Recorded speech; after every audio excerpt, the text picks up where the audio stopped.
c'est un des premiers spectacles qui n'est pas né, disons, d'une rencontre avec un texte. Mais disons, le spectacle est né d'abord d'une sorte d'idée ou de concept, si j'ose dire, même si c'est des mots un petit peu techniques. Et je me suis dit, voilà, au fond, il faut que je trouve une pièce, et c'est la première fois que ça m'est arrivé de vouloir trouver une pièce. Il faut que je trouve une pièce qui puisse me montrer des personnages, disons, constituant une petite société bourgeoise, disons, de la fin du 19e, du début du 20e siècle. Et ces personnages, comment je vais faire pour, à un moment, observer leur disparition. Et puis je suis allé voir Andrei Markovitch, le traducteur du russe, le grand traducteur de Tchekhov, de Dostoïevski. Et puis je lui ai demandé, je voulais travailler sur Gorky, parce que je pensais qu'une pièce comme Les Enfants du Soleil de Gorky, qui montre comme ça une petite société qui s'éteint, pouvait fonctionner. Et lui m'a dit immédiatement, lisez Léonid Andreïev parce que ça va vous intéresser et c'est ça qu'il vous faut.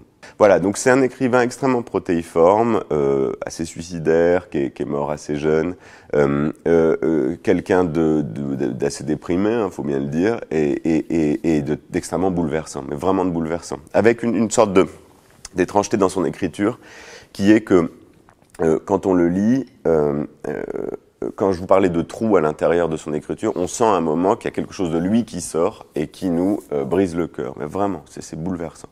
Alors voilà, c'était une rencontre très forte.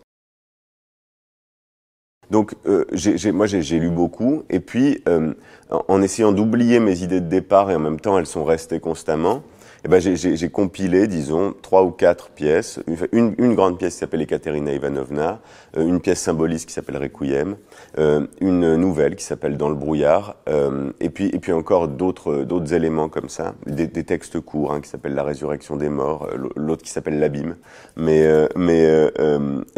j'ai compilé tous ces éléments-là pour en faire une sorte d'objet étrange et j'espère beau qui va s'appeler le passé, quoi.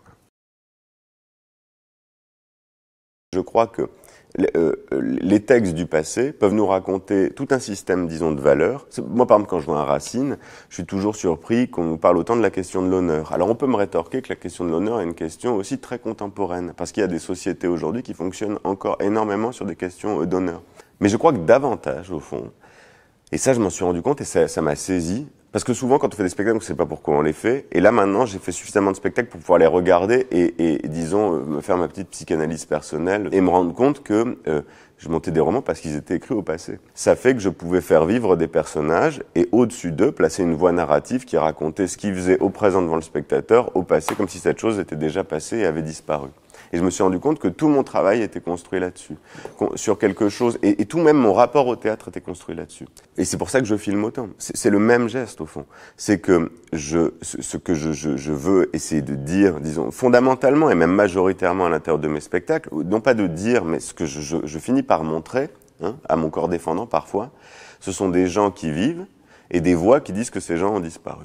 Et c'est pour ça que je filme. Parce que le film, comme quand on regarde un film de son enfance à l'intérieur de sa famille ou des diapositives, on regarde quelque chose qui a disparu à un temps qui n'existe plus. Je me suis dit, quitte à raconter ça avec des textes contemporains, pourquoi ne pas utiliser un matériau qui va aller exactement dans le même sens? C'est-à-dire montrer des gens, contrairement à ce que je fais d'habitude, on montre des gens qui sont là aujourd'hui, dont on dit qu'ils ont disparu. Là, on va montrer des gens qui ont disparu, puis on va regarder ce qu'ils étaient, comme quelque chose qui est une plongée presque, disons documentaire, même si c'est un mot un peu vaste, mais dans un monde oublié.